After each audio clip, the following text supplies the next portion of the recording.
जमीन के रास्ते पर अपना जो पुराना ढर्रा है, अपना जो पुराना रवैया है घुसपैठ करने का, उस पर पाकिस्तान डटा हुआ था, वो नहीं छोड़ा। लेकिन भारतीय सेना ने उन आतंकियों को ही नहीं छोड़ा और 7 आतंकियों को ढेर किया गया। जैश के ये 7 आतंकी थे जो घुसपैठ की कोशिश कर रहे थे और बीएसएफ ने नाकाम किया है। तो हमारे जो सशस्त्र बल हैं, आप देखिए पानी में, आसमान में और धरती पर किस तरह से डटे हुए हैं। हमारी सीमाएं किस तरह से महफूज है हमारी सेना की मुस्तैदी के चलते। 2 तस्वीरें दिखा रहे हैं आपको, जहां एक एलओसी के उस पार पाकिस्तान की ये चौकी है आर्मी की, उसे ध्वस्त किया गया है। इसके पीछे कुछ घर भी हैं। तो आपको बता दें कि कोई सिविलियन अटैक नहीं है, ये सिर्फ और सिर्फ पाकिस्तान सेना की चौकी, जिसे अपनी सहूलत के हिसाब से पाकिस्तानी आतंकवादी भी इस्तेमाल करते हैं। और आपको बता दें कि जहां जहां आतंकी लॉन्च पैड होते हैं उसके बहुत करीब पाकिस्तान सेना की चौकी भी होती है। ये आपको सीमा पार कई ऐसी लोकेशंस मिल जाएंगी। अगर आप रिसर्च करेंगे, अगर आप जानेंगे और जब आपको पता चलेगा तो आप ये पाएंगे कि जहां जहां पाकिस्तान सेना की चौकियां हैं उससे कुछ ही दूरी पर लॉन्च पैड्स भी होते हैं आतंकियों के। तो one and the same thing, आप लॉन्च पैड कह लीजिए, आतंकी ठिकाने कह लीजिए, वहां से घुसपैठ की कोशिशें होती हैं, सीमा पार से गोलीबारी होती है। ये वो तमाम जगह हैं जिसे एलओसी के पार ध्वस्त किया है भारतीय सेना ने। वहीं दूसरी तस्वीर आप देख रहे हैं, ये देर रात 11 बजे के आसपास की तस्वीर है, जब ये पूरा अटैक हो रहा था जम्मू कश्मीर और राजस्थान के कुछ इलाकों पर, जब पाकिस्तान की तरफ से ड्रोन और हवाई हमले हो रहे थे जिसे भारतीय एयर डिफेंस सिस्टम ने नाकाम किया है। उस बीच सांबा में ये घुसपैठ की कोशिश हो रही थी जिसे ध्वस्त किया गया है। इस घुसपैठ की कोशिश को नाकाम किया गया है। 7 जैश के आतंकियों को मार गिराया गया है।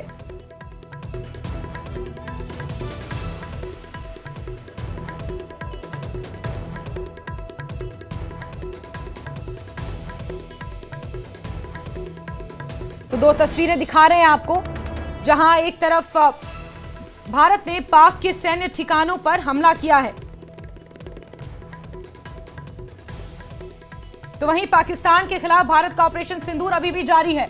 और वो इस बात से पता चलता है कि जब आज रक्षा मंत्रालय में रक्षा मंत्री राजनाथ सिंह के साथ तीनों सेना के प्रमुखों की बैठक हुई थी, तो ये तीनों सेना प्रमुख कॉम्बैक्ट यूनिफॉर्म में आए थे। आपको बता दें, कॉम्बैक्ट यूनिफॉर्म स्पेशल ऑपरेशंस के दौरान पहना जाता है।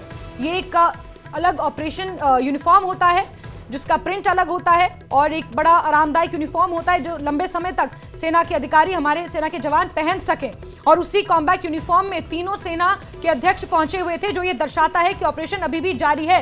किसी भी सक्रिय सेना अभियान के दौरान ही उस कॉम्बैक्ट यूनिफॉर्म को पहना जाता है और वही यूनिफॉर्म पहननी होती है। ये प्रोटोकॉल होता है और इससे पता चलता है कि ऑपरेशन सिंदूर अभी भी जारी है। भारत लगातार पाकिस्तान के सैन्य और आतंकी ठिकानों को निशाना बना रहा है। इस हमले में भारत पाकिस्तान के किसी भी नागरिक ठिकानों को निशाना बनाकर हमला नहीं कर रहा, लेकिन पाकिस्तान भारत में सिर्फ और सिर्फ नागरिक ठिकानों पर गोलीबारी कर रहा है, मिसाइलें दाग रहा है। लेकिन भारत के कारगर और ताकतवर डिफेंस सिस्टम की वजह से पाकिस्तान के इन मंसूबों को नाकाम किया जा रहा है।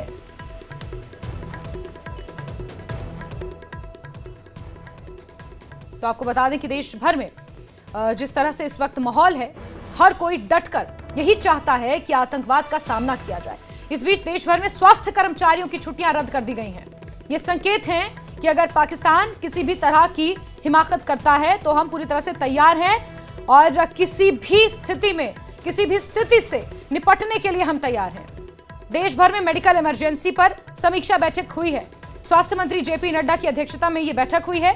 खास तौर पर सीमा से सटे राज्यों के स्वास्थ्य सचिवों के साथ ये बैठक हुई है। छुट्टी पर गए स्वास्थ्य कर्मियों को वापस बुलाया गया है। और बड़ी खबर आपको बता रहे हैं, देश भर में मेडिकल इमरजेंसी पर समीक्षा बैठक हुई है। रवि सिंह हमारे सहयोगी ज्यादा जानकारियों के साथ फोन लाइन पर मौजूद हैं। रवि, क्या कुछ इस बैठक से निकलकर सामने आया और जो खबरें अभी आ रही हैं कि स्वास्थ्य जो कर्मचारी हैं उनकी छुट्टियां रद्द कर दी गई हैं, जो छुट्टियों पे गए थे उन्हें बुला दिया गया है, ये किसी बड़ी चीज का संकेत मान सकते हैं क्या हम? छुट्टियों को रद्द करने को लेकर चर्चा हुई है और क्योंकि बड़ी संख्या में इस समय जरूरत होती है अस्पतालों में और जो ऊपर के लेवल के जो अधिकारी हैं उनकी जरूरत होती है। खास करके बॉर्डर्स के इलाके में भी जो जितने भी अस्पताल हैं या नर्सिंग होम है वहां को लेकर भी स्वास्थ्य मंत्री ने खुद ही समीक्षा की है।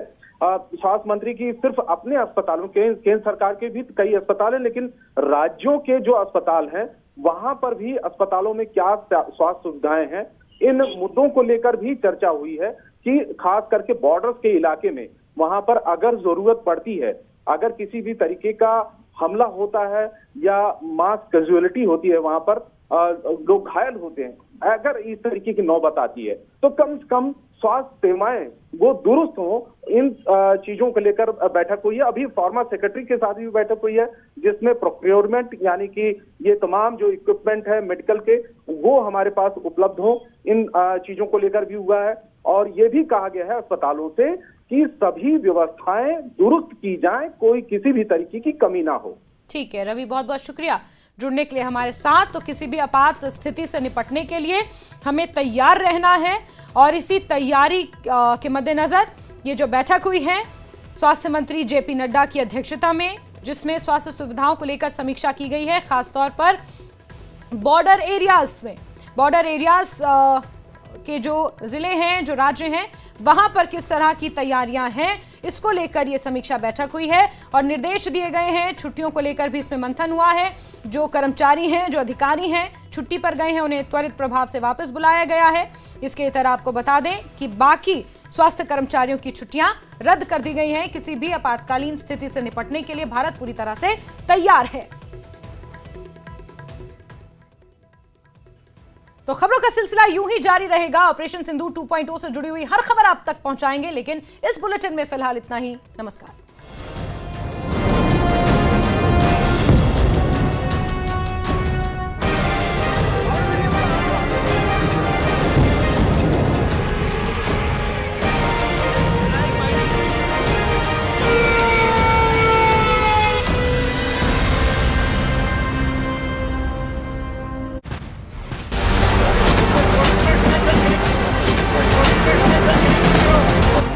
भारत की तमाम चेतावनी के बावजूद एक बार फिर पाकिस्तान ने उकसावे वाली कार्रवाई करते हुए जम्मू सेक्टर से लेकर कश्मीर और राजस्थान बॉर्डर तक मिसाइल और ड्रोन से हमले कर दिए। रात 8 बजे सबसे पहले जम्मू एयरपोर्ट पर हवाई हमले का सायरन बजा।